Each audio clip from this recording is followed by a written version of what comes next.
Gitu ya.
Kayak harusnya udah kelihatan ya.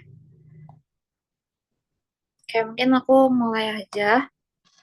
Kayak sebelumnya, selamat datang lagi di Tutor Komrek. Jadi di sini aku bakal menjelaskan tentang materi integrasi dan diferensiasi numerik. Dan eh, di ujian besok itu bakal ada dua materi. Yang pertama itu materi tentang ini. Terus selanjutnya itu tentang ODE. Nanti itu bakal dijelasin sama Dion. Oke, mungkin di sini aku mau menjelaskan dulu. Nah, jadi di sini kan sebenarnya yang kita pelajarin itu metode pendekatan integral ya, dan turunan, tapi kita pakai teknik numerik gitu. Kalau secara komputasi kayak gimana? Nah, kan kalau di kalkulus biasanya kita pakainya itu rumus analitik gitu kan. Jadi metode numerik itu biasanya kita pakai kalau misalnya fungsinya udah terlalu kompleks gitu buat diturunin atau diintegralkan secara langsung. Atau kalau misalnya data yang kita punya itu cuman tersedia di titik-titik tertentu aja. Nah, di sini fokus kita itu ada di 6. Yang pertama, ini ada aturan segi 4, terus ada aturan trapesium, aturan Simpson sepertiga, 38, terus kuadratur Gauss, yang ada 2 titik sama 3 titik, sama ada diferensiasi numerik. Ya, nah ini bakal ngejelasin turunan pertama sama turunan kedua.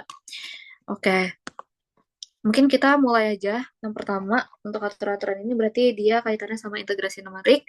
Nah, jadi integrasi numerik itu tujuannya ngapain? Jadi integrasi numerik itu tujuannya buat kalau misalnya kita ada ini ya, ada misalnya suatu luas area. Nah, kita mau menghampiri luas area itu di bawah kurva suatu fungsi fx. Tanpa kalau misalnya kita lakuin hitungan integral secara analitik gitu. Jadi kita bisa tahu suatu luas area di bawah suatu kurva fungsi gitu tanpa harus kita lakuin perhitungan integralnya. Nah, ini ada 5 aturan. Yang pertama aku bakal jelasin dulu tentang aturan segi empat atau rectangular rule. Nah, jadi si aturan segi empat ini dia pakai pendekatan yang paling sederhana, di mana daerah yang di bawah kurva itu dianggapnya itu kayak terdiri dari beberapa segi empat gitu. Nah, kita membagi interval A, B itu jadi N bagian dengan lebarnya si H ini. H sama dengan B min A per N. Nah, nanti nilai integralnya itu dihampiri dengan jumlah luas beberapa segi empatnya. Yang di sini dengan titik evaluasinya yang ini. Nah, jadi dia tuh pakai titik left endpoint di setiap subintervalnya dan sebenarnya meskipun metodenya sederhana, ya jadi karena dia sederhana, maka akurasinya tuh uh, apa ya nggak terlalu oke gitu. Jadi akurasinya nggak terlalu tinggi, bisa dibilang akurasinya lumayan rendah. Jadi apalagi kalau misalnya si kurvanya itu bisa berubahnya lumayan signifikan gitu. Nah, mungkin ini untuk template kodenya.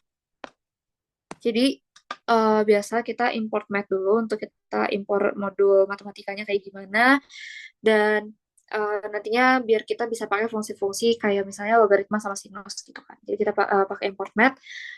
Terus setelah itu kita definisi ini fungsi yang mau kita integralin ya di sini.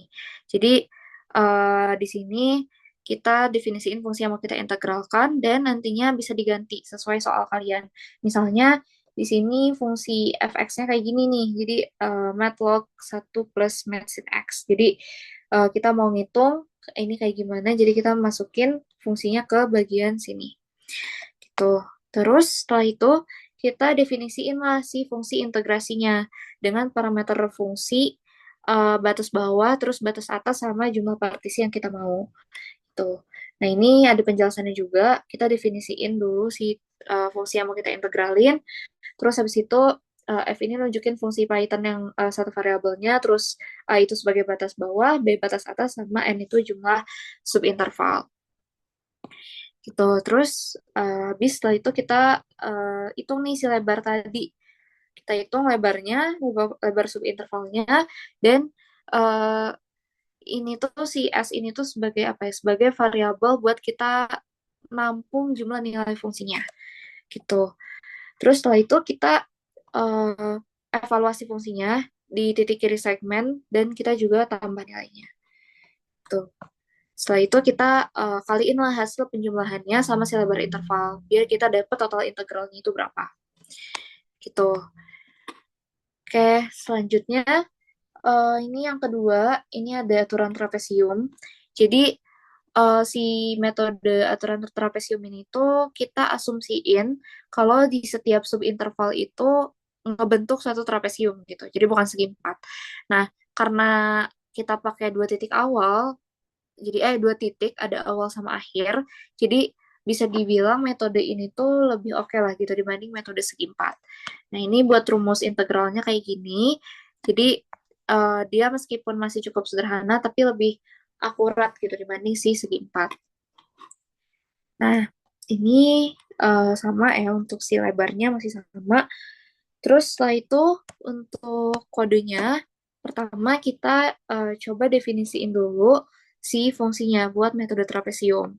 Setelah itu, ini penjelasannya sama lah ya, kayak yang atas tadi, di metode segi empat. Terus setelah itu kita hitung lebarnya, lebar interval, dan kita siapin enggak alat ya, siapin wadah buat nampung gitu, nampung penjumlahannya nanti. Setelah itu, kita jumlahin nilai fungsi di titik-titik dalamnya. Di sini kita uh, ibaratnya ngejumlahin nilai fungsi di titik di tengahnya gitu. Jadi nggak termasuk sama ujung-ujungnya. Terus setelah itu kita aplikasiin lah rumus dari si trapesiumnya kayak gimana. Tuh. Lanjut kita ke aturan Simpson sepertiga. Nah, di pendekatan Simpson sepertiga ini kita pakai pendekatan parabola. Jadi pendekatan parabola atau polinom derajat 2. Nah, di sini kenapa kita pakai pendekatan parabola ini? Biar kita bisa menghampiri kurvanya gitu. Nah, tapi ada syaratnya, yaitu si jumlah subinterval n-nya itu harus genap. Nah, ini haknya masih sama. Ini pendekatan integrasi atau rumus integralnya kayak gini. Gitu. Nah, ini pola koefisien mungkin akan kayak 4, 2, 4, 2 gitu kan. Oke, sekarang untuk penjelasan kode programnya. Di sini, ini syarat yang tadi kita masukin ya. Jadi, di mana setelah kita definisiin fungsi, kita mau integrasi numerik dengan aturan Simpson sepertiga, aturannya berarti si n itu harus genap gitu. Karena itu sebagai syarat wajibnya. Terus setelah itu, kita um, di sini, jadi ini seperti biasa lah ya. Terus setelah itu di sini kita mulai pakai koefisien 4 untuk indeksnya ganjil, 2 untuk genap. Nah, ini kan kelihatan ya di sini kalau misalnya kita indeksnya itu ganjil, berarti kita pakai koefisiennya 4. Tapi kalau misalnya dia indeksnya itu genap, berarti kita pakai koefisiennya 2. Gitu. Terus setelah itu ya udah kita bagi dia sama 3 dan dikali sama karena kan dia aturan Simpson sepertiga ya. Terus kita kali sama penjumlahannya tadi. Gitu. Terus selanjutnya ini untuk aturan Simpson yang 3/8. Ini kalau metode yang ini tuh kita pakai pendekatan polinom derajat 3. Tadi kan kalau si sepertiga kita pakai derajat 2 ya. Nah, karena si aturan Simpson tadi dia kalau polinom derajat 2, dia subintervalnya itu harus genap kan si n-nya. Nah, kalau misalnya di 3/8, karena dia pakai polinom derajat 3, mungkin ini biar kalian ingat juga, jadi syaratnya itu dia jumlah subinterval n itu harus kelipatan 3 dengan h-nya masih sama lah ya. Nah, ini bisa kita lihat, mungkin ada, mungkin lebih bisa kelihatan gitu ya perbedaannya sama si aturan si sepertiga tadi. Gitu. Terus, di sini sama ya, kita masukin syaratnya. Jadi harus kelipatan 3 gitu untuk metode si Simpson 3/8 ini. Setelah itu kita kalau di sini ini kan sama aja ya sebenarnya kayak yang tadi, nggak jauh beda. Nah, kalau di sini kita pakai koefisien 3 untuk titik yang selain kelipatan 3, sama kita pakai koefisiennya itu 2 untuk yang kelipatan 3 gitu. Jadi kalau kelipatan 3 kita pakai koefisiennya 2. Kayak di sini. Kalau misalnya dia kelipatan 3, berarti kita pakai koefisiennya itu 2. Tapi kalau misalnya dia kelipatannya bukan 3, kita pakai koefisiennya 3. Tuh. Terus kita return lagi dan nanti kita kaliin sama penjumlahan tadi. Tuh. Terus ini aturan terakhir. Ini ada aturan kuadratur Gauss. Jadi aturan ini tuh konsepnya, jadi si Gauss ini tuh dia nggak ngebagi interval jadi banyak bagian, tapi kita pakai titik untuk mengevaluasinya gitu. Jadi kita pakai titik evaluasi yang paling oke, yang udah ditentuin bersamaan sama bobotnya. Nah, jadi transformasi uh, domainnya itu kan kayak gini ya. Terus kita mengintegralkan nih si ini. Jadi bisa dibilang si kuadratur Gauss ini dia uh, lebih akurat, bahkan bisa dibilang sangat akurat gitu. Nah, terus karena ini tadi kita kan ada singgung titik evaluasi sama bobotnya kan. Nah, ini si Pi ini sebagai titik evaluasi sama WI-nya itu sebagai bobot Gauss Legendrenya. Gitu. Kayak ini untuk penjelasan karena di sini ada kode 2 titik sama 3 titik. Jadi untuk yang kode 2 titik ini dia untuk yang pertama, nah ini bisa dibilang akurat buat polinom sampai order 3. Terus untuk yang pertama di sini kita mulai masukin titik evaluasi sama bobotnya. Terus setelah itu kita lakukan transformasi domain tadi yang ini, dan setelah itu ya udah kita return seperti biasa sesuai dengan rumus integralnya. Terus kalau yang kode 3 titik dia lebih akurat sampai polinom order 5. Terus di sini ya udah dia sama aja sih sebenarnya nggak jauh beda sama yang si 2 titik tadi. Mungkin bedanya dia bisa lebih akurat sampai polinom yang ordernya tuh lebih tinggi gitu. Nah, lanjut materi kedua, ini penjelasan tentang diferensiasi numerik. Jadi, eh di itu kan kalau diferensiasi numerik itu dia menghampiri turunan fungsi, pakai nilai-nilai fungsi di titik-titik yang diskret dengan jarak antar titiknya itu kita sebut sebagai H. Jadi buat data titik atau fungsi yang cukup rumit, turunan tuh bisa kita apa ya, bisa kita hampir atau bisa kita definisikan terpakai perbedaan nilai fungsi di titik-titik tertentu. Nah, ini ada penjelasan tentang turunan pertama sama turunan kedua. Jadi dia bisa kita pakai untuk yang order satu ataupun order dua. Dan di sini untuk masing-masing turunan itu ada tiga metode. Ada yang forward difference, ada yang backward difference, sama central difference. Ini sama aja ya untuk nama metodenya untuk order satu maupun order dua. Dan ya udah ini secara rumus kayak gini. Gitu. Beda tengah itu biasanya kita pakai karena dia punya errornya itu paling kecil gitu di antara si beda maju sama beda mundur. Gitu. Jadi untuk metode tentang integrasi dan diferensiasi ini ada 6 ya tadi. Yang pertama kan tentang aturan Simpson, aturan yang segi empat. Di sini akurasinya ya bisa dibilang dia paling rendah lah di antara yang lainnya. Dan kita butuh data-data titiknya. Terus kalau di yang kedua ini tentang trapesium, dia tuh secara akurasi itu dia lebih oke. Dan ya sama seperti si segi empat kita butuh data titiknya itu apa aja. Dan kalau yang ketiga ini tentang aturan Simpson yang sepertiga. Dia akurasinya lumayan oke gitu. Dan kita harus masukin syarat ya. Jangan lupa kita masukin syarat N itu harus genap. Terus kalau aturan Simpson 3/8, dia polinomnya itu derajat 3 dan si N-nya otomatis secara syarat dia harus kelipatan 3 juga. Terus yang Gauss tadi akurasinya itu lebih tinggi dan kita harus butuh suatu fungsi yang cukup eksplisit gitu untuk kita pakai kuadratur Gauss ini. Terus kalau yang diferensiasi ini dipakai kalau misalnya si fungsi atau uh, si fungsi atau derivatifnya itu lumayan susah gitu buat kita cari secara analitik.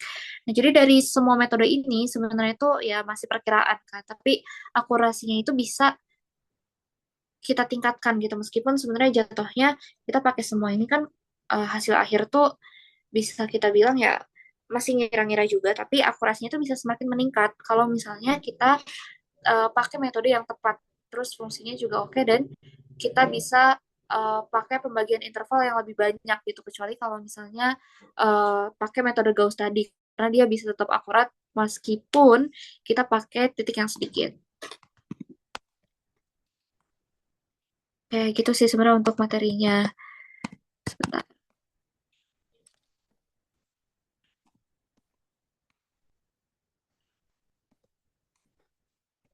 Sini aku sebenarnya ada dua contoh soal. Ini keluar di UTS tahunnya 2023.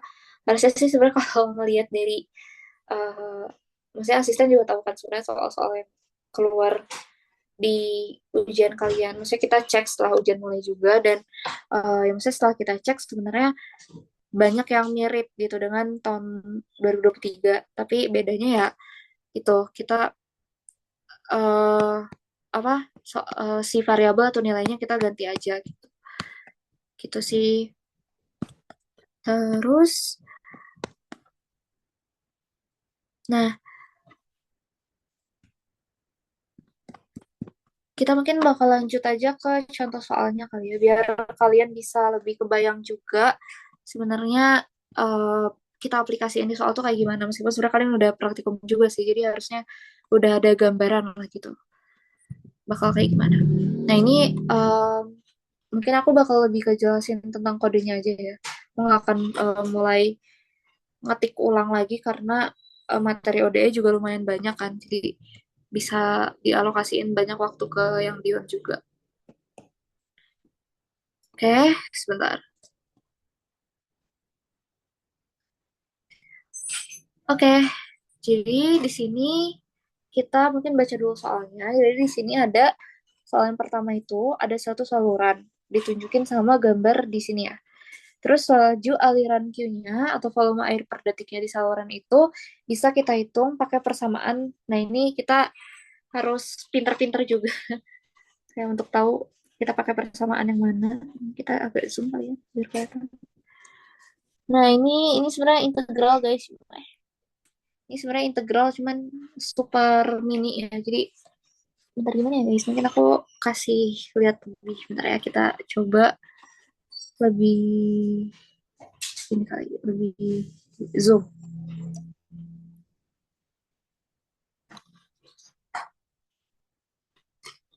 Oke, sebentar.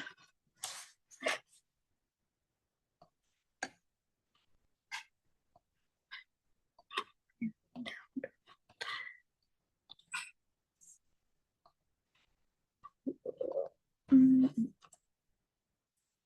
oke, ini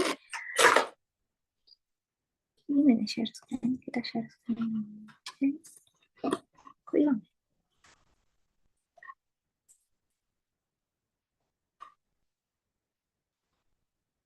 Ini aku live kah? Ini aku lupa kalau kita pakai Zoom. Kita pakai Teams, maaf guys. Oke, kita share. Nah, ini soalnya. Nah, ini lebih kelihatan lah ya. Alhamdulillah. Oke, ini soalnya lebih kelihatan. Jadi, pertama kita ditunjukin nih si saluran kayak gini. Ini volumenya, terus ini sumbu X-nya, terus ini W, terus ini ketinggian.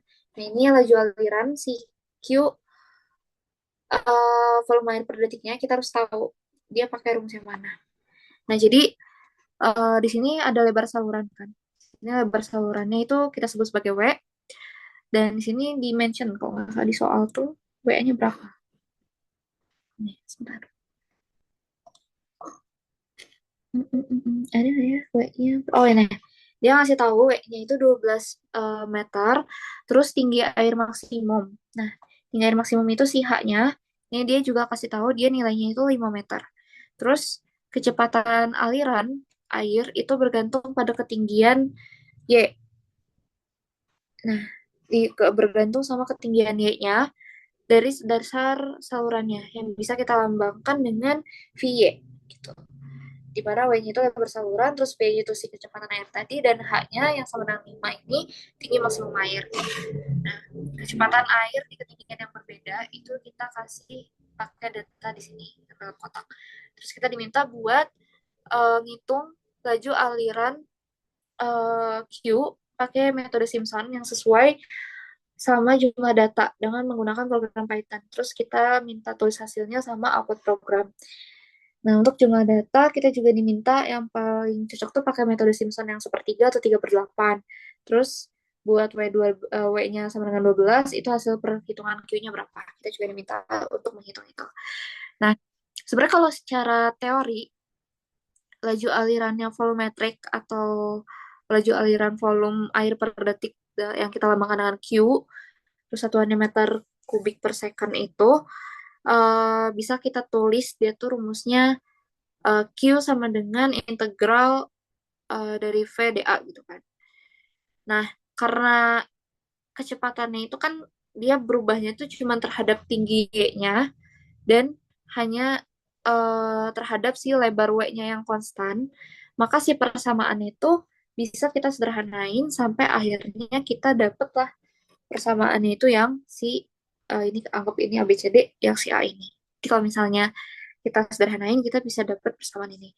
Oke, ini agak tricky ya, mungkin kalian harus paham juga tentang konsep secara secara analitiknya kayak gimana. Seperti itu, aku sambil cas gitu.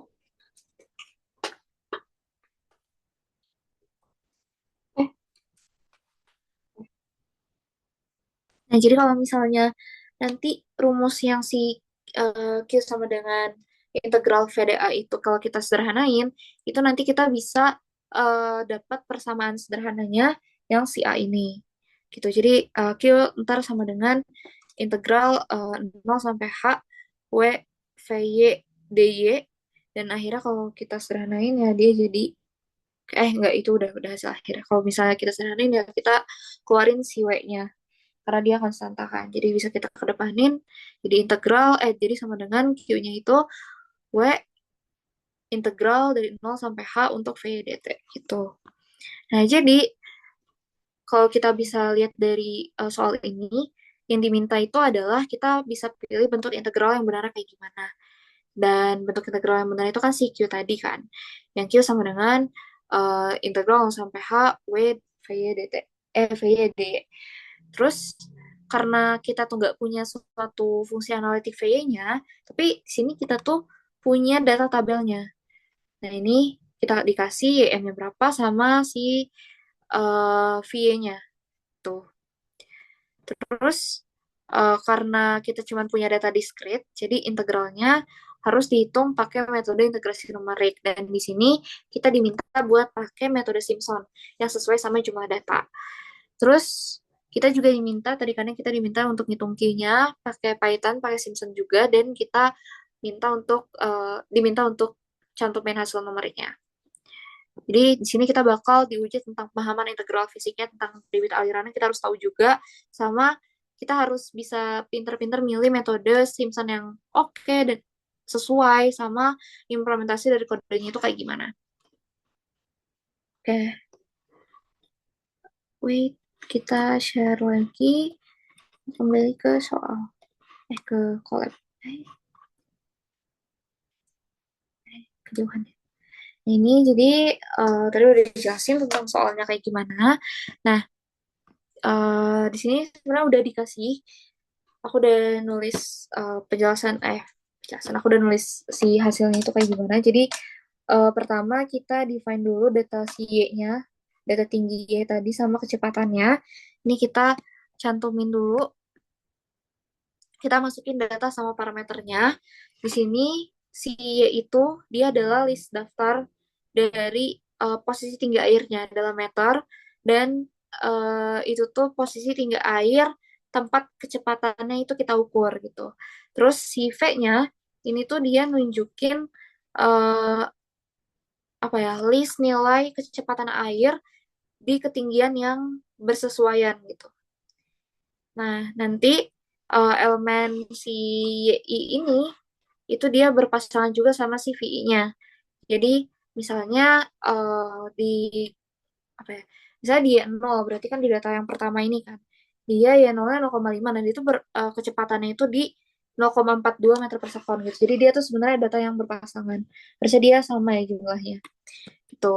Nah, terus kita define tadi si lebarnya, itu lebar salurannya dalam meter, dia 12 meter, dan bakal kita gunain buat ngitung, dan ngitungnya tuh ntar kita masukin ke sini kan. Karena tadi rumus Q-nya itu, uh, apa, rumus Q-nya W integral 0 sampai H dari V D. Gitu. Jadi kita perlu untuk define si W-nya juga. Nah, setelah itu, di sini ada tentang panjang interval. Nah, si N sama dengan len Y min 1, ini tuh len Y itu kan dia ngasih jumlah titik data ya. Jadi jumlah titik datanya ini kalau kita hitung 1, 2, 3, 7, 8, 9, 10. Nah, ini datanya itu ada 10. Jadi len Y itu dia 10, dan jumlah subinterval yang kita bentuk itu adalah 10 dikurangi 1 sama dengan 9.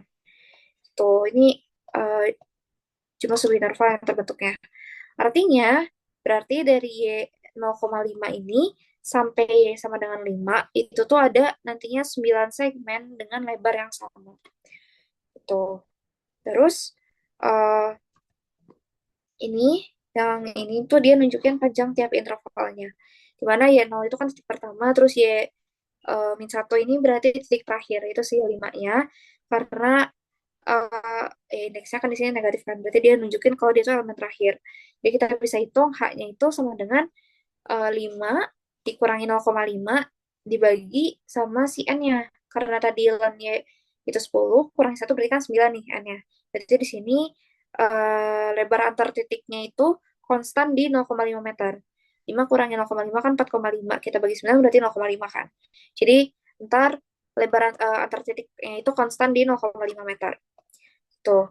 Terus setelah itu, nah, sini kita ada if yang ini. Nah, ini kenapa ada ini? Karena dia kan punya syarat ya. Tadi aku udah bilang kalau misalnya, oh ya, di sini dia pakai metode 1/3.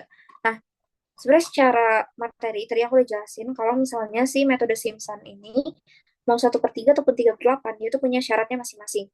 Kalau misalnya kita mau pakai aturan Simpson yang sepertiga, berarti dia jumlah subinterval n-nya itu harus genap. Terus kalau misalnya si Simpson 3/8, dia jumlah subinterval n itu dia harus kelipatan 3 kan. Gitu. Makanya kita cantumin lah si syarat itu di sini. Jadi di data ini N itu kan sama dengan 9 kan, otomatis dia ganjil. Jadi dan 9 juga dia kelipatan 3 gitu. Di sini sebenarnya kalau misalnya N itu ganjil, kita sebenarnya bisa juga untuk kombinasi si Simpson sepertiga buat sebagian besar intervalnya, terus kita pakai Simpson 3/8 buat 3 interval terakhir.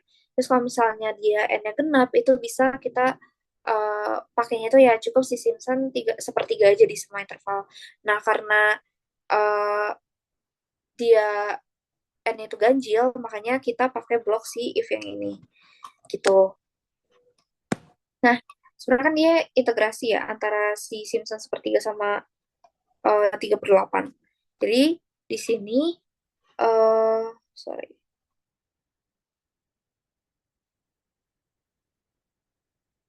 Nah, ini kan berarti kalau N itu kan dia ganjil kan, dia masuk ke sini. Terus tujuan di bagian itu sebenarnya buat apa? Jadi dia tuh pakai si Simpson sepertiga, mulai dari titik awal sampai titik min 4. Jadi dari Y0 sampai Y-4, terus si Simpson 3/8 buat 3 interval terakhir. Jadi 4 titik terakhirnya si V-4, V-3, V-2, V-1 itu dia pakai Simpson 3/8. Terus si V0-nya kita define sebagai dia nilai pertama, sama V-4-nya itu elemen keempat dari belakang. Artinya titik terakhir itu kita pasti pakainya itu pakai si Simpson sepertiga gitu. Nah, jadi kalau kita analogikan ke sini, rumus yang sepertiga tadi, kita analogikan ke sini, berarti dia jadi integral. Di sini A sampai B aksen, VY, DY, aprox H/3. Terus di sini kita masukin si V0 ditambah VK, terus ditambah ya ini 4. Terus untuk jumlah dari V ganjil ditambah 2 dari jumlah V genap ya, gitu. Dan dia bakal berhenti di titik ke min 4 karena uh, nanti sisanya itu bakal masuk ke Simpson yang satunya. Gitu. Wait, mana? Nah, terus setelah itu kita jumlahin si nilai-nilai V-nya tadi dengan indeks ganjil di bagian yang masuk ke Simpson sepertiga. Nah, jadi range 1 terus mana sih? Range 1 and min 3 2 ini tuh dia bakal ngasilin indeks 1 3.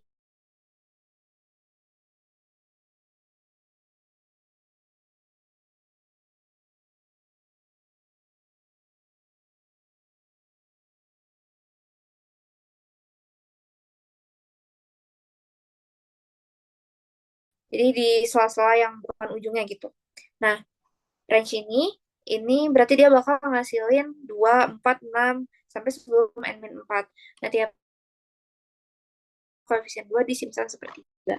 Kalau misalnya kalian lihat lagi di rumusnya tadi, nah ini kalau misalnya dia indeksnya itu ganjil, berarti kita pakai koefisien 4. Terus kalau dia indeksnya genap, berarti dia koefisien 2.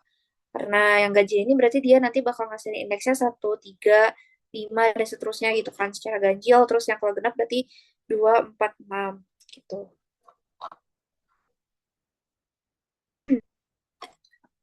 Terus setelah itu, uh, nah sampai di sini berarti kita udah pakai Simpson sepertiga buat bagian awal. Terus habis itu kita pakai si sudah di bagian ini maksudnya.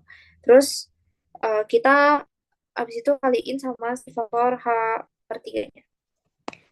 Nah, sekarang di bagian Simpson yang 3/4, ini kita masukin juga sini. Jadi kalau ya, terus di min 3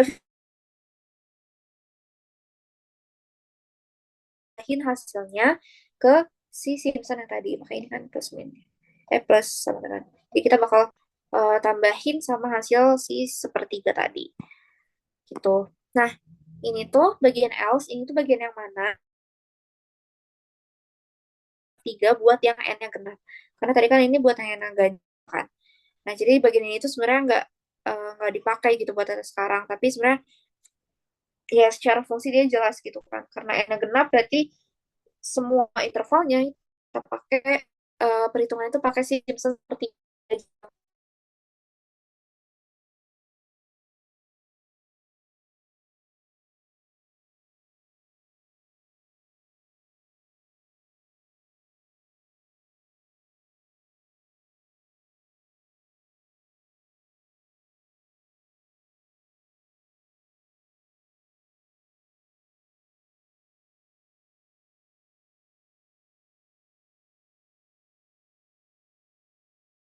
pakai si metode harus jelasin dulu kesimpulan. Oke, jadi aku kasih kesimpulan juga ya ringkasan tentang si soal ini. Jadi di soalnya tadi kan diminta buat ngitung debit aliran air dalam saluran, terus juga kita diketahui nih kecepatan terhadap tingginya berapa dan kita diminta buat pakai metode Simpson gitu. Cuman kita perlu tahu dia yang sepertiga apa 38 gitu kan. Terus secara konsep ya udah kita dapat nilai Q-nya berapa dengan konsep yang kita tahu, terus kita turunin dan kita sederhanain akhirnya kita dapatlah nilai Q-nya itu pakai rumus yang ini. Terus integralnya itu kita hitung dari data tabelnya dan kita pakai integrasi numerik. Terus kita simpan dulu datanya, data Y-nya sama data V-nya itu dalam list, terus kita hitung jumlah subinterval N sama H-nya. Setelah itu kalau misalnya N-nya itu ganjil, berarti kita pakai gabungan Simpson sepertiga buat bagian awal sama 3/8 buat tiga interval terakhir. Terus kalau misalnya N-nya genap, kita pakai full si sepertiga. Makanya ya overall sebenarnya kita pakai itu kan si Simpson ini yang sepertiga kan. Terus kita di akhir setelah kita udah dapat hasil integral berapa, kita kaliin sama W-nya karena itu sesuai dengan rumus yang kita coba di sini. Sebenarnya kalau kalian nggak tahu ya, kalau kalian nggak tahu secara rumusnya kayak gimana, harusnya kalau lihat dari algoritma si LMS itu kalian bisa coba-coba satu-satu dulu aja sih, ntar kelihatan gitu. Kalau poinnya nggak naik berarti salah gitu kan. Tuh, kalau poinnya nggak nambah berarti ya bukan yang itu opsinya gitu. Jadi bisa kalian coba-coba kalau kalian nggak tahu secara teori laju aliran Q itu rumusnya kayak gimana gitu sih. Harusnya kalau rumus-rumus gitu dia nggak mungkin jadi soal isian ya, pasti jadi soal PG gitu. Itu untuk yang ini. Nah, mungkin sekarang aku bakal jelasin yang kedua. Jadi di sini sebenarnya ini jawabannya salah. Jadi masalah utamanya tuh karena di penerapan rumus turunan tiga titik tengahnya itu ada yang salah gitu. Jadi ntar bakal kita nggak tahu yang benar yang mana ya. Mungkin bisa kalian nanti coba lagi kalau misalnya ternyata dia soalnya keluar gini. Gitu. Oke, jadi soalnya kita ditanya tentang apa dan diminta buat apa. Jadi di sini tuh dia dilakukan suatu uji tabrakan di sebuah kendaraan yang masanya itu 600 kilo. Terus selama tabrakan kita dicatatlah eh, selama tabrakan tuh dicatat kecepatan kendaraannya berapa eh, pada beberapa waktu diskrit dalam meter sekon. Tuh, nah ini kita dapat nih nilai kecepatannya berapa. Terus di sini kita ada tabel waktu sama kecepatannya kan. Nah, kita diminta buat tentu ini gaya sesaat F-nya itu berapa yang bekerja pada kendaraan di tiap waktu tersebut. Dan kita juga diminta buat rata-rata gayanya itu berapa sama tabrakan. Jadi rumus yang ya sebenarnya rumusnya ini rumus Newton biasa sih. Jadi kayak kita pakai F sama dengan M kali A. Si A-nya itu kan berarti dV per dt kan. Dan ini dalam kilonewton. Itu kita diminta dalam kilonewton. Nah, terus di sini kita udah diminta langsung nih. Kita diminta buat ngitung dayanya pakai turunan tiga titik tengah. Jadi kita pakai 3 point central difference dan diminta em, pakai spreadsheet sih sebenarnya. Terus kita diminta upload soal, tapi sebenarnya kalian pakai Python juga nggak apa-apa sih. Karena prinsipnya ya sama aja gitu. Jadi kita secara inti soalnya diminta buat apa? Jadi inti soalnya itu kita diminta buat ngubah data kecepatan si VT-nya itu jadi percepatan atau dV per dt. Pakai metode turunan numerik tiga titik tengah. Nah, kita ngaliin dengan massa si M-nya yang 600 kilo untuk nantinya kita dapat gaya sesaat si FT-nya itu berapa dalam Newton. Pasti kita dapat dalam Newton kan. Terus habis itu kita ubah ke kilonewton.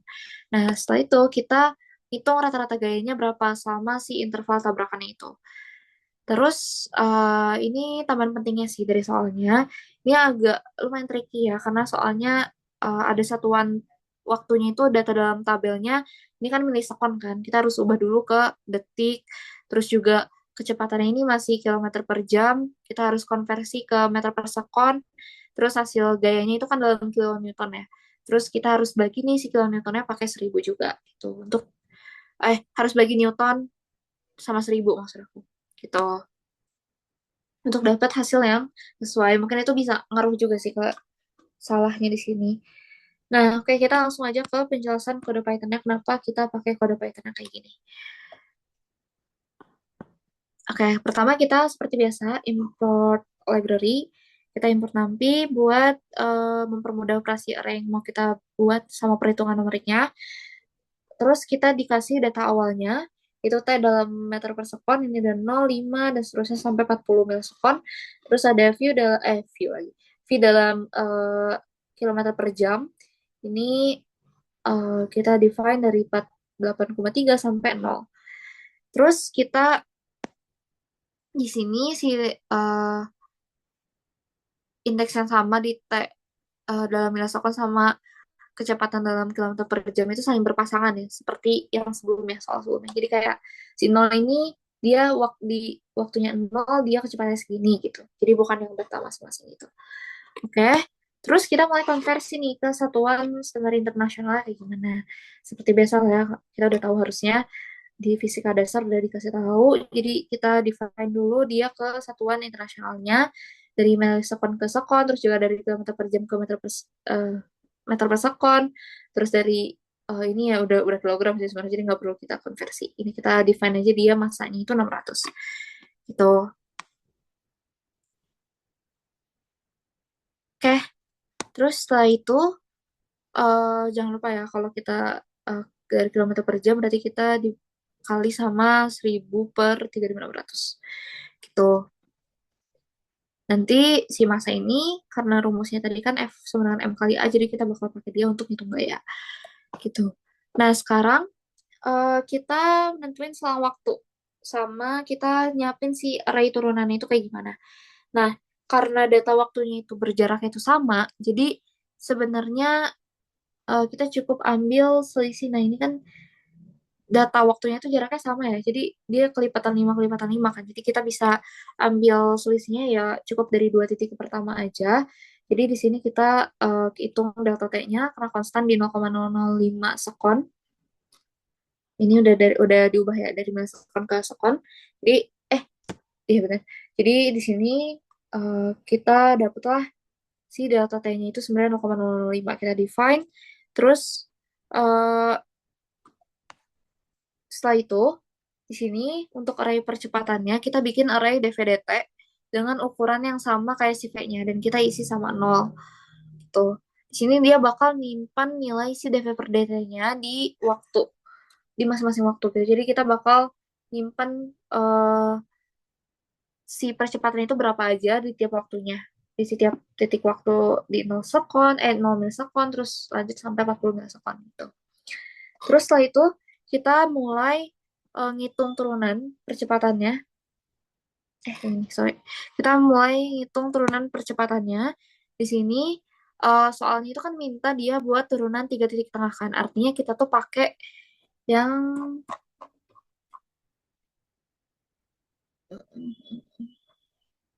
tiga titik tengah. Nah, harusnya yang ini sih. Terus kita karena di sini berarti kita pakai rumusnya itu kan yang si dv per dt dalam format I sama dengan VI ditambah satu dikurangi VI min satu per 2 delta T. Nah, nanti sebenarnya si rumus ini tuh kita bisa pakainya buat titik tengah, yaitu indeks satunya itu dari indeks satu sampai indeks terakhirnya itu kita kurangi dua gitu kan. Terus untuk titik ujungnya kita gunain lah beda maju sama mundur. Jadi kita pakainya si forward difference sama backward gitu untuk titik yang ujungnya. Nah, ini titik pertamanya kita pakai si beda maju. Kita pakai forward difference. Di sini untuk I-nya itu kan sama dengan 0 kan. Jadi kita nggak punya V min satunya. Kita pakai rumus beda maju berarti dV per dt sama dengan V1 min V0 per delta T. Tuh. Terus hasilnya itu dia bakal nunjukin percepatan sesaat di awal tabrakan itu kayak gimana. Berapa maksudnya. Gitu. Terus kita pakai beda mundur buat titik terakhir. Nah, di sini eh ntar deh kita jelasin terakhir yang beda tengahnya. Jadi di titik terakhir kita pakai backward difference. Di sini V-1 itu kan berarti dia elemen terakhir kan, dan V-2 itu elemen sebelum terakhir. Kita pakailah beda mundurnya dengan format rumusnya kan dV per dt untuk N, itu sama dengan Vn min Vn min 1 per delta T. Makanya rumusnya kayak gini. Jadi dV per dt min 1, untuk min 1 berarti V min 1 per min V min 2 per dt. Tuh. Dan eh ini kita lakukan kenapa? Karena di ujung itu kan dia nggak ada ini ya. Kalau V min 1 mungkin ada. Tapi kalau V plus 1, V n plus 1 maksudnya, itu dia nggak ada kan. Dia cuma ada di tengah doang gitu. Makanya kita kalau ujung, kita either kita pakai beda maju atau kita pakai beda mundur gitu. Nah ini untuk yang tengah ini kita pakai turunan eh, tiga titik tengah dari titik satu sampai titik n-1. Di sini eh range-nya itu dia bakal menghasilkan indeks 1, 2, 3 sampai n-1. Jadi semua titik itu kita bakal hasilkan indeksnya kecuali indeks yang paling awal sama paling akhir karena kita kan pakai metode yang beda ya. Yang awal kita pakai beda maju, yang terakhir kita pakai beda mundur. Nah, terus di setiap I-nya kita pakai rumus yang ini. Kita pakai rumus dV per dt untuk I dia sama dengan VI plus 1 min VI min 1 per 2 delta T. Itu. Inilah yang kita sebut dengan turunan 3 titik tengahnya itu kayak gini. Nah, terus setelah itu kita akhirnya dapet nih. Kita udah dapet dV per dt-nya.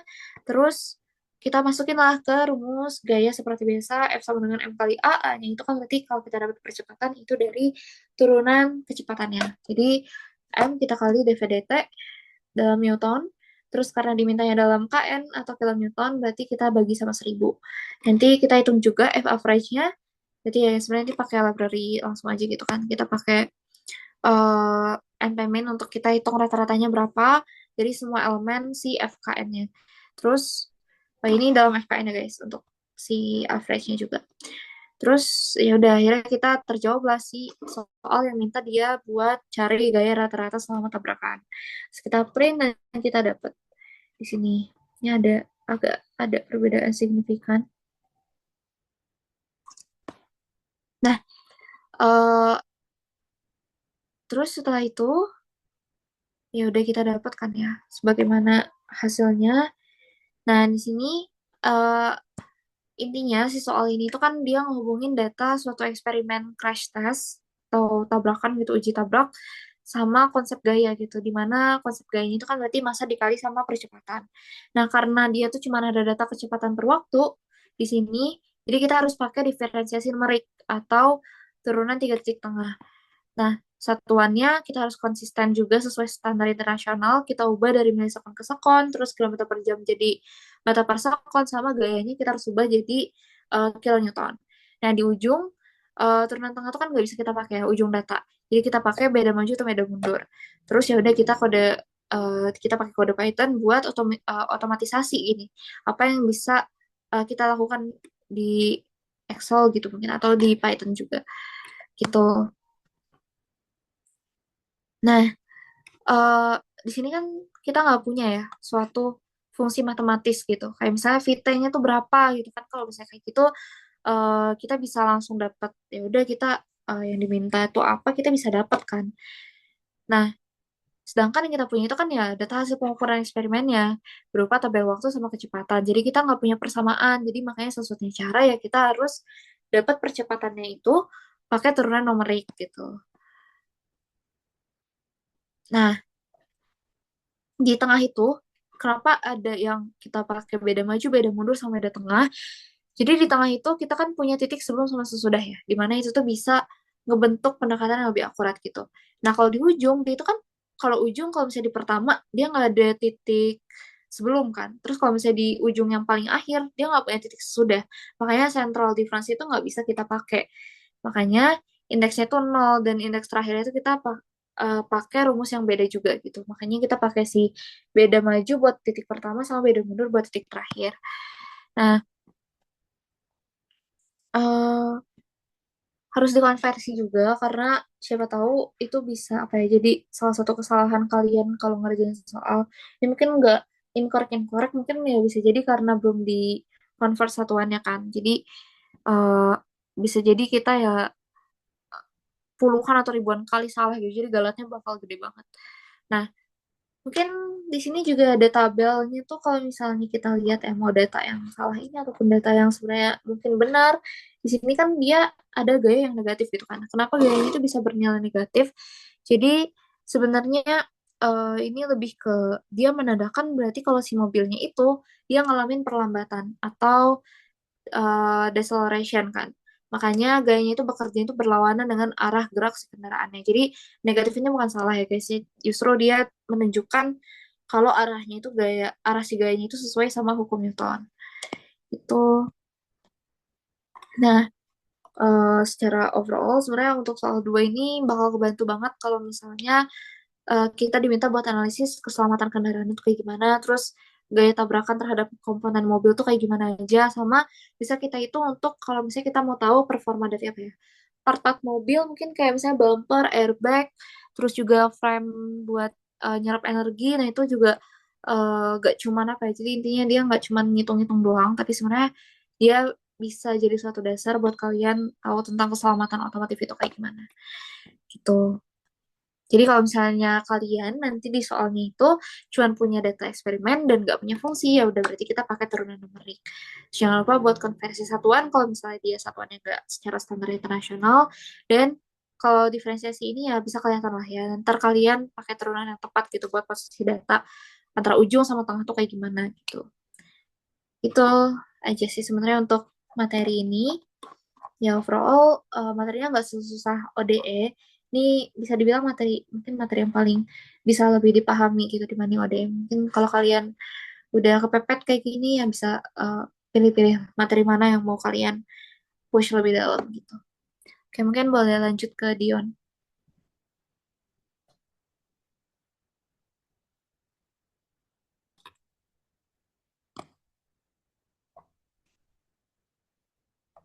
Oke,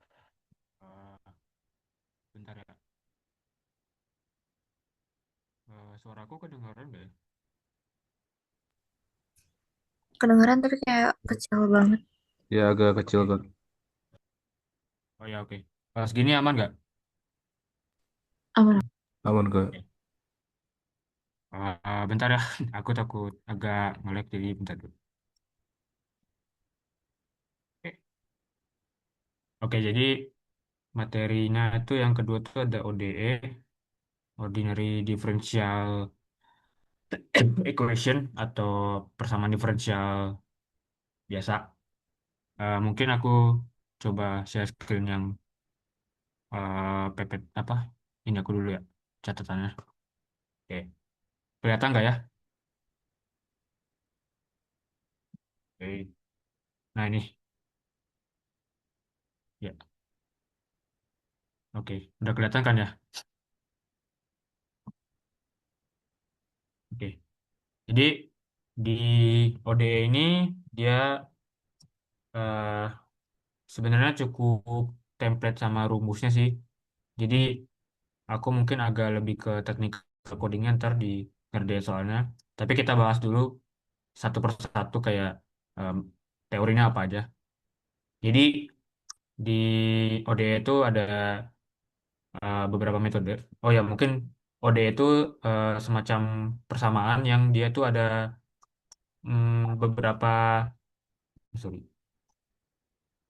dia itu ada beberapa variabel ya, di mana ada variabel y dan variabel x, satu variabel independen sama satu variabel dependen, y sama x. Tapi Dia tuh ini sih, dia tuh ada beberapa yang ada beberapa yang variabelnya tuh saling terikat gitu. Nah, misal, ntar aku bisa contohin di sini. Misal persamaannya variabelnya terikat secara derivatif gitu maksud aku. Ya, aksen sama dengan y tambah 2x. Misalnya gini. Nah, ini udah termasuk persamaan ODE. Oke. Biasanya kita mau mencari nilai dari si variabel dependennya ini, si y-nya ini. Oke. Tapi kan ini ada turunannya ya. Ya. Kalau misalkan cuman kayak gini, y aksen sama dengan 2x, ini kan kita simply cari aja integrasinya itu berapa. Kalau ini kita dapatkan berarti y-nya itu sama dengan X pangkat 2 tambah C kan ya. Nah, simpel ini. Tapi gimana kalau pertamanya kayak yang tadi? Bentar. Kayak ada variabel dependen lain.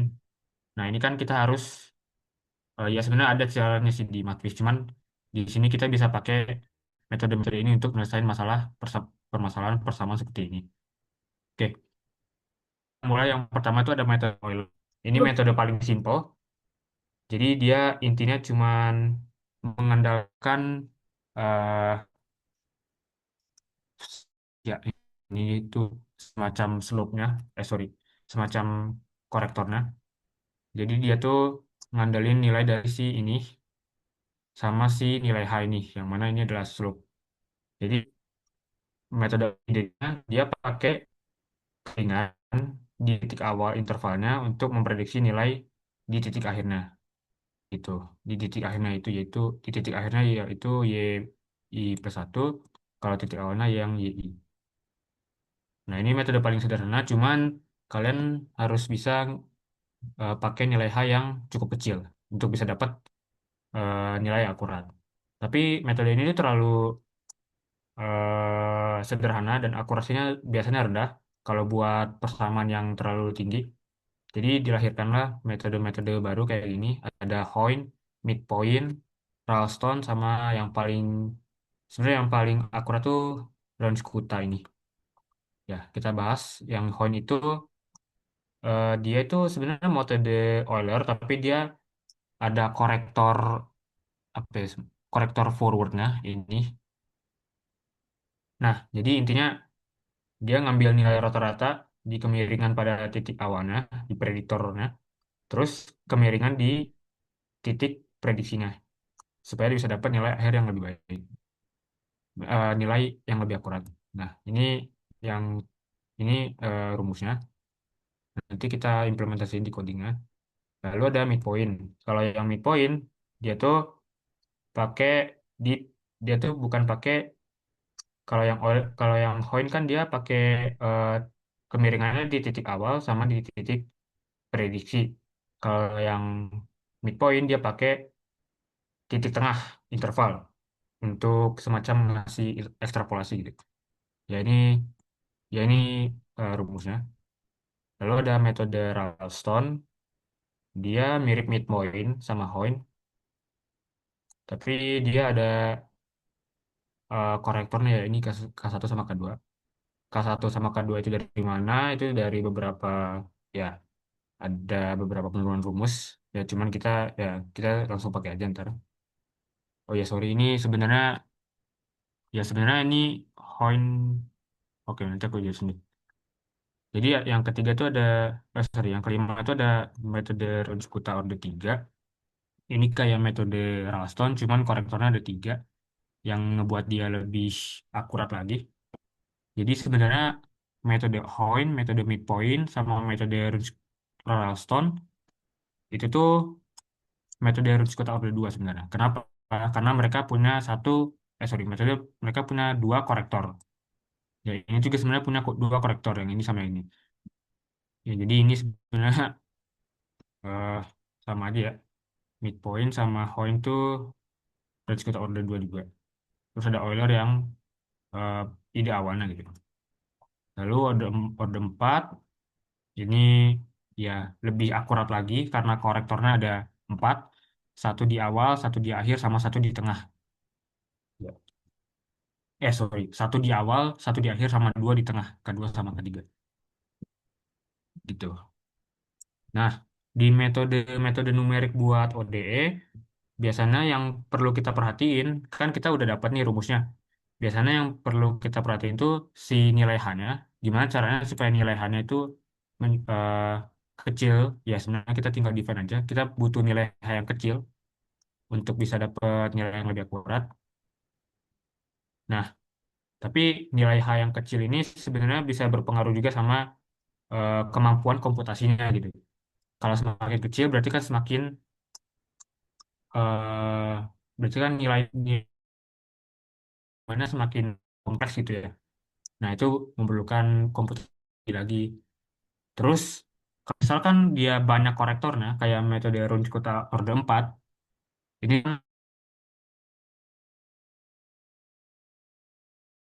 komputasi yang lebih advance, karena dia butuh komputasi K1, 2, K3, sama K4.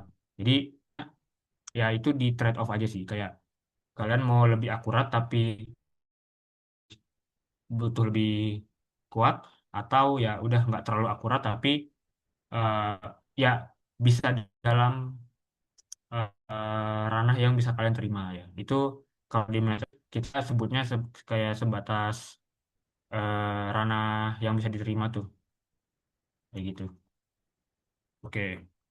Kemudian ini kan sebenarnya baru order satu aja, ya. Jadi dia cuma nyari Y yang udah diturunkan sekali doang. Kalau misalkan di turunan order 2, nah kita ada sebenarnya ini prosedurnya aku rancang sendiri, jadi semoga bisa dipahami. Jadi kalau misalkan ada eh, order 2 gitu ya, sorry, Y double aksen, Y aksen plus something gitu ya.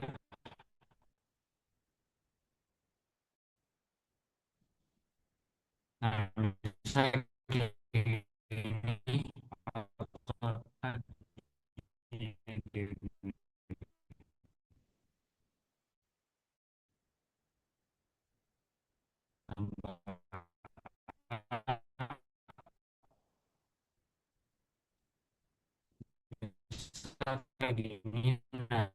nah, gimana kalau ini ada dua nih. Nah, sebenarnya idenya kita define si, sorry, karena aku ngeliat. Oke, kita define dulu sebagai Y. Kemudian kita define variabel.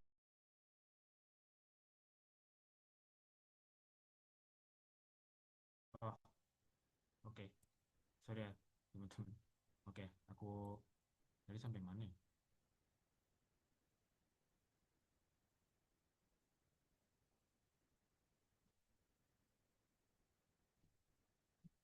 Oke, eh, oke, mungkin aku ulangi yang orde 2 kali ya. Oke, jadi kita misal punya ada persamaan kayak gini, terus eh, gimana cara nyelesainnya? Bentar.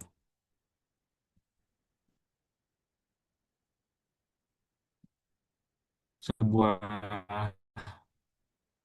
variabel buat si Y, lalu variabel satu lagi buat si turunan dari Y. Jadi intinya itu kita ngambil solusinya dua kali gitu intinya. Terus kita tahu kalau derivatifnya kan ini, di mana ini tuh udah di mana turunan dari Y1 itu sebenarnya turunan dua kali dari Y2 gitu. Iya, turunan dari dua kali dari Y, yang mana itu adalah Y2. Terus kita bikin semacam matriks matriks baru F dan Y, di mana Y di mana matriks Y itu eh Y apa isi dari si Y1 sama Y2 sama si matriks F ini hasil yang mau kita cari. Kemudian kalau misalkan udah di define ini bagian satu ini, langsung kita pakai metode numerik untuk mencari Y.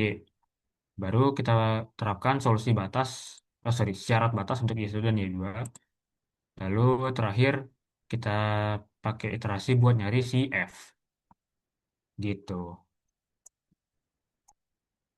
Oke, itu teorinya kayak gitu.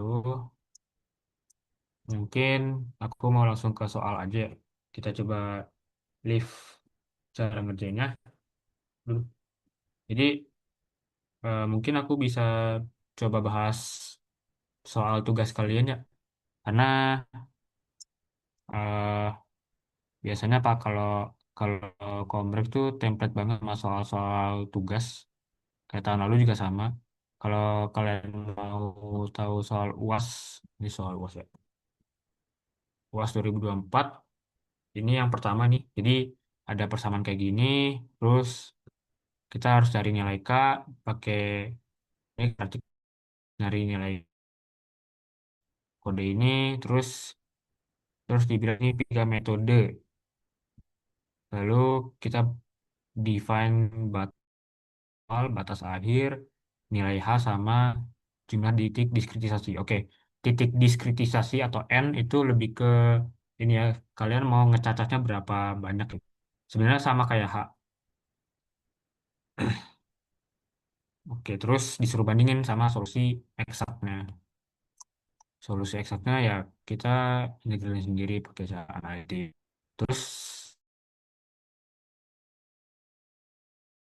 itu soal nomor satu.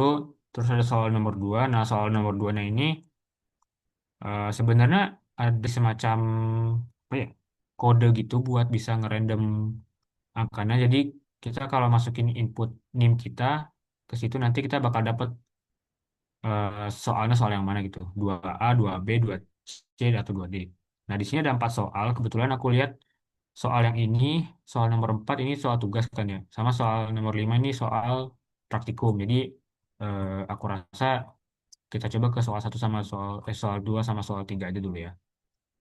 Ini nanti aku bikin solusinya di PDF-nya ntar. Oke. Jadi pertama kita mulai dulu ke yang paling simpel misalnya ini. Kita mau nyari solusi dari ini. Ini kayaknya pernah dibahas sama Bapak Ganjar. Bentar.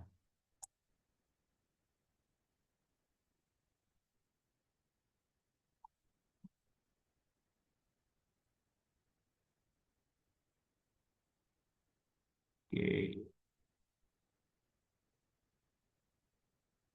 Jadi, oke.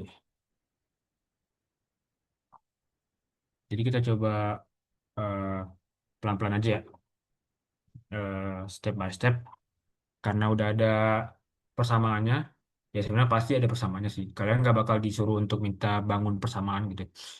Ya misalnya ada persamaan kayak ini di per dx, terus kalian disuruh nyari persamaan jadinya itu apa, harusnya sih enggak ya. Kalian kita cuman fokus pada nilai hasilnya aja, hasil akhirnya aja. Oke, yang pertama kita ini dulu seperti biasa. Sorry. Nah, ini bisa kan? Oke, seperti biasa import library dulu. Sama ini katanya ada disuruh plot, berarti kita harus import ini juga. Oke, oke. Yang kedua kita define dulu parameter awalnya. Di situ ada x0 sama dengan 0. Ada x apa tuh? X final ya, sama dengan 5. Lalu ada y0 sama dengan, oh ya, by the way, kalau kalian ini dari Copilot ya. Kadang dia ngebantu gitu. Eh, satu, lalu H-nya itu 0,25. Oke, ini parameter awalnya. Parameter, kalau udah parameter awal gimana? Eh, kita define dulu. Ya sebenarnya prosedurnya agak fleksibel ya. Cuman kalau aku sih biasa parameter awal, terus persamaan eksaknya apa? Sorry, persamaan diferensialnya apa? Di sini kan kita bisa lihat kalau persamaannya itu eh apa tadi? Oke, min 2 kali X pangkat 3 tambah 12. Oh, ini udah ya? Oh ya, oke, ini udah bisa. Langsung pakai ini aja.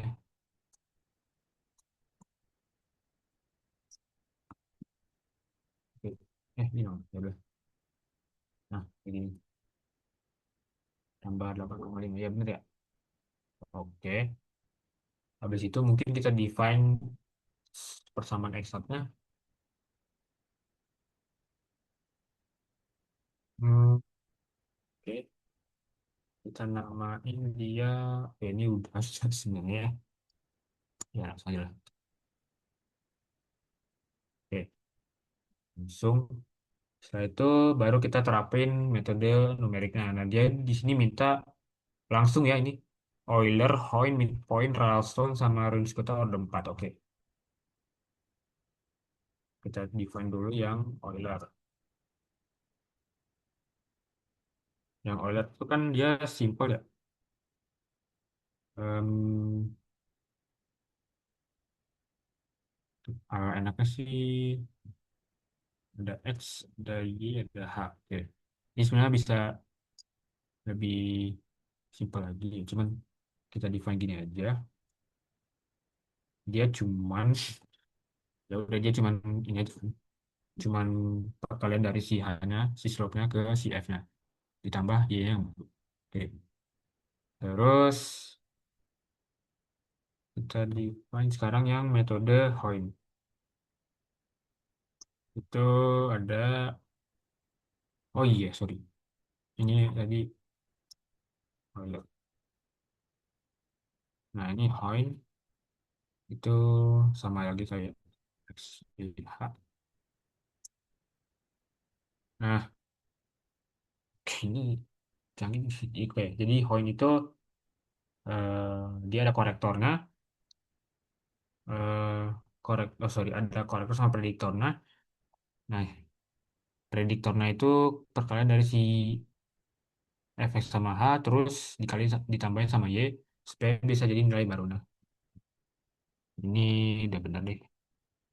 Sekarang kita ke metode point.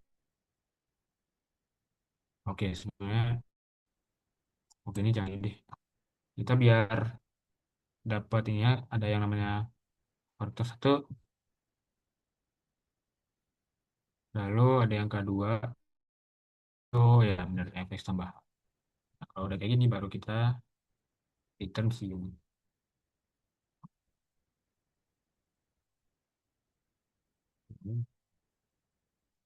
Sekarang yang midpoint, eh, oke, ya, ya ini udah benar lah ya. Kita kita ambil si H2-nya. Oke. Hmm, oke.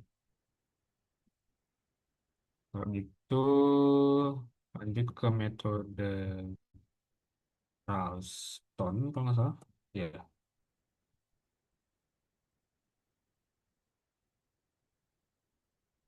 ini kalian bisa sambil ngikutin juga ya.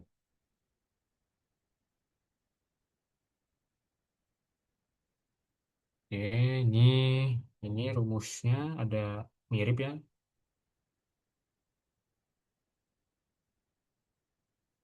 Ya, oke udah. Sorry ini. Oke, ini aku takut rancu. Jadi sebenarnya kayaknya enggak sih. Cuman ya udah.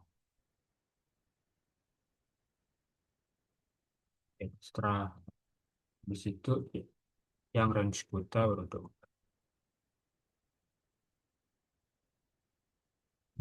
Ini juga udah. Oke. Oke. Nah, kita udah define semua metode-metodenya.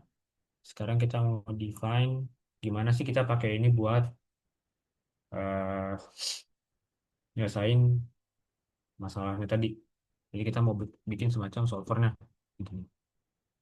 Jadi eh, solver ini juga oke. Ya udah, kita bikin solver. Aku pernah ngerti di sini.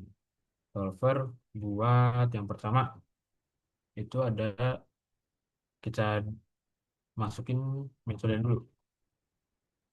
Lalu kita masukin nilai awal, kita masukin nilai akhir,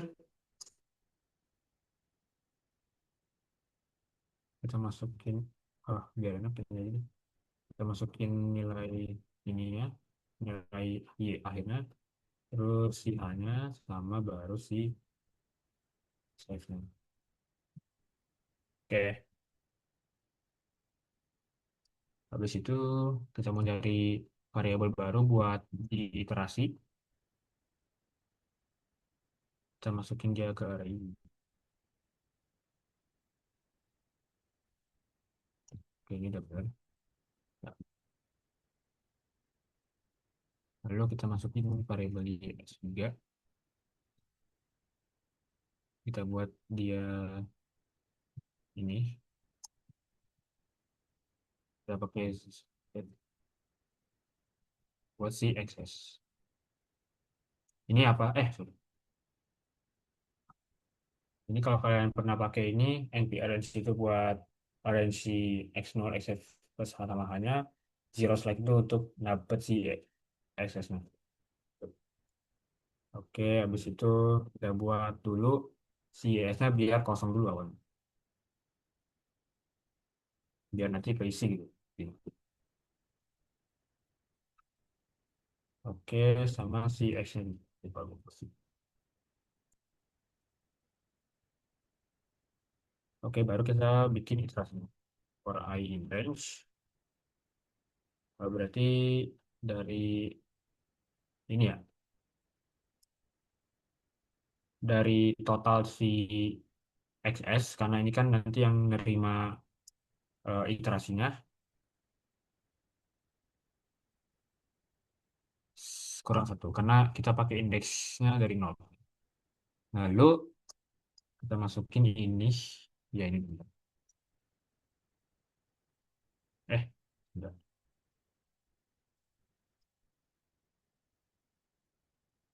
Oh iya benar. Oke, baru setelah itu kita return nilai X.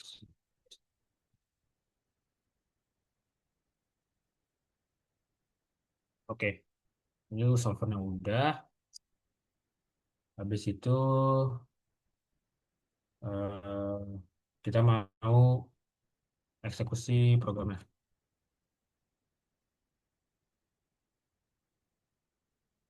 Jadi kita mau, oke, ini metodenya di, oke ini ini bagus sih. Pakai gini aja, biar langsung. Terus kita bakal ngeplot si yang nilai eksak.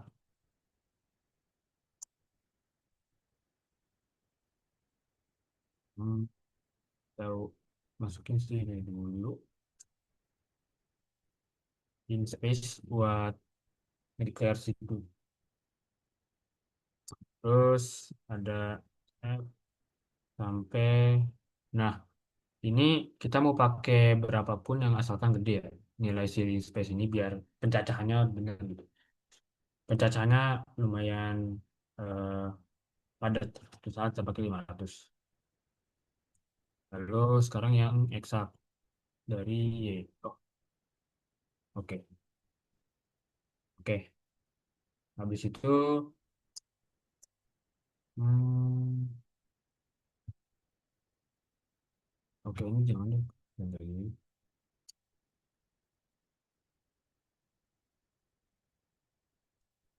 Ini kita satu aja ya. Oke, ini Euler. Nah ya kayak gini. Jadi dia nerima si ininya aja. Itu satu. Y 0 A X F. Terus midpoint, natural stone, iya, sama baru terakhir inskuta. Oke, jadi ini tuh apa? Ini X yang diterima dari solver Euler-nya dan seterusnya dan seterusnya. Baru katanya disuruh plot. Oke, aku agak lupa sih, tapi kita coba aja. Aku agak lupa fungsi ininya kalau nggak salah. Kan pertama figur dulu, figur size-nya ya segitu boleh. Terus kita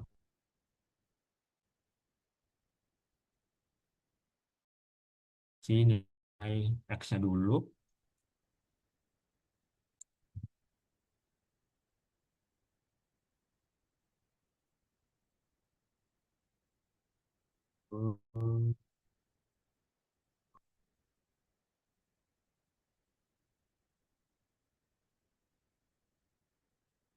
Terus itu ini agak lama, mungkin kalian bisa ini template sih. Ini misal solusi misal. Terus warnanya bisa black, boleh. Terus satu lagi kalau nggak salah ya lanjut. Lanjutnya tiga nih. Terus oke. Ya ini boleh lah. Cuman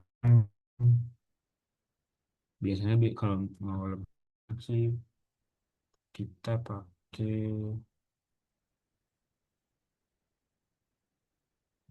hmm,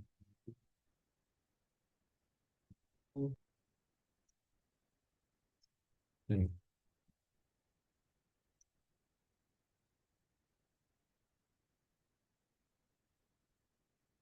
sih ini semoga benar. Nah, terus format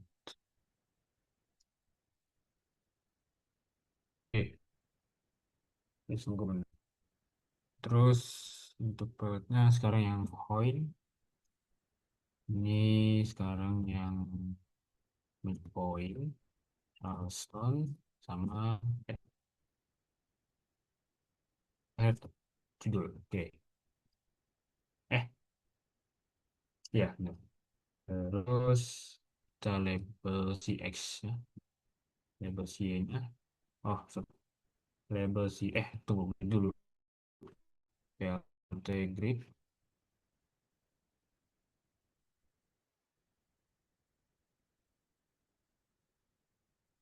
Oh,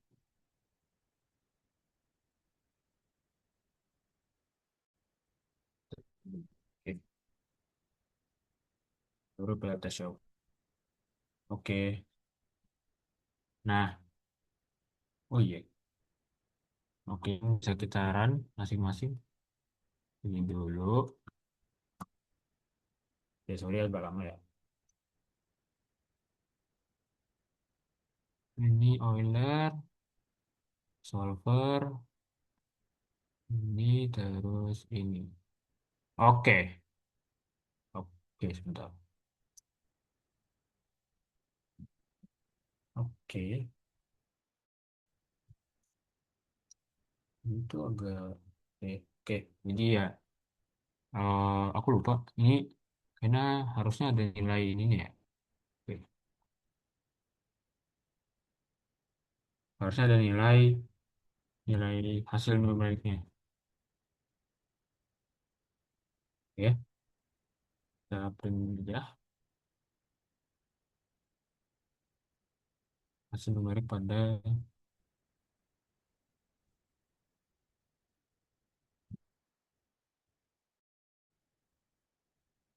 eh, hasil.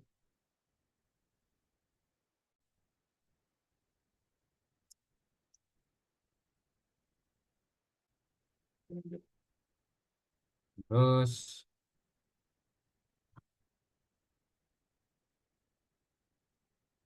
Eh, Kita print yang si Oli dulu.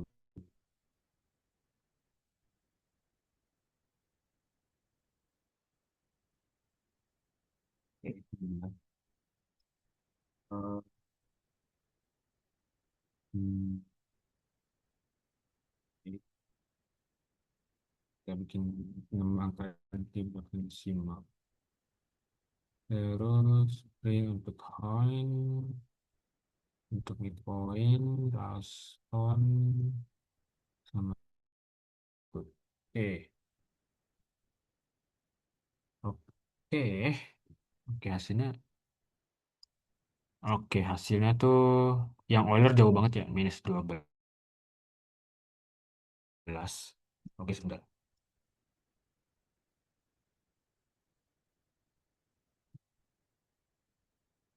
Oke,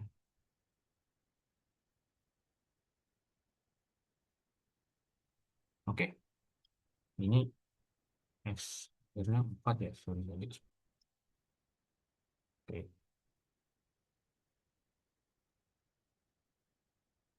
oke X01. Oke, udah ya.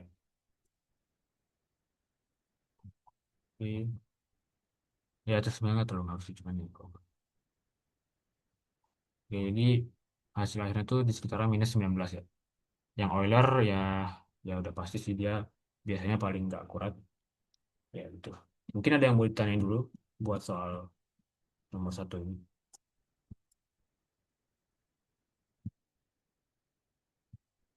Berapa lama? Berapa lama sih? Oh, oke. Oke, itu soal.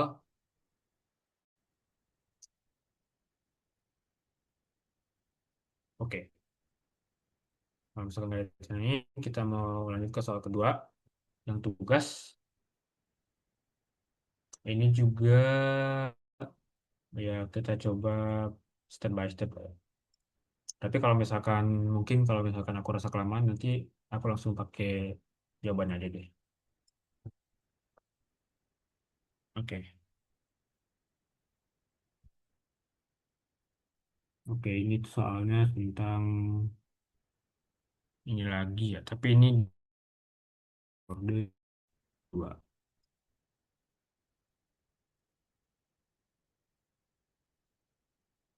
Oke. Oh, ini aku agak wait, bentar. Eh, oke, jadi kita ubah dulu. Ini ya yang tadi aku bilang gimana caranya kita mau ngubah persamaan order di order satu. Yang pertama kita ubah dulu eh ubah persamaan order dua jadi ke satu gitu ya. Nah, hmm, oke. Misal, oh ini udah langsung masuk. Misal kita define ada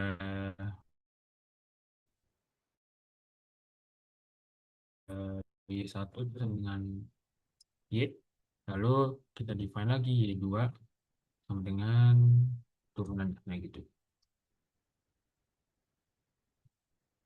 Oke, mungkin langsung aja ya ke rumusnya. Oh, kita coba langsung ngoding aja. Kita define dulu dia minta apa nih? Oke, dia nggak minta metode spesifik, cuman kita biasanya ya kalian tahu kalau ini tuh metodenya udah paling akurat kan ya. Metode kita define aja. Iya. Oh iya udah ke define. Gak apa-apa deh. Kita define lagi.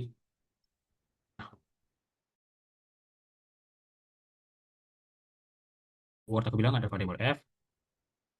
Terus ya kita pakai f aja sesuai sama struktur buku. Nah, di sini ada T0, ada nilai ini nih ya. Misal kita sebut aja dia nilai buat menampung Y1 Y2-nya. Y kayak tadi. Terus ada, oh ya, Y0 sih. Terus ada H. Terus ada nilai diskretisasi. Ya kan? Ya. Lalu nilai-nilai eh, kayak C gitu lah. Ya, M. Oh, sebentar. Dia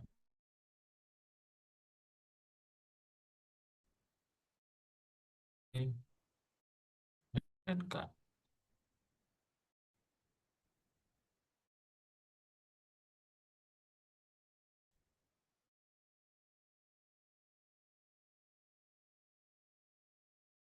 nilai di sini. O- Oke. Oke, jadi kita kan tahu ya kalau nilai si artan tuh dia ada fungsi ini ya, 2 mini kuadrat. Ini kan dia harus positif. Jadi di sini aku bikin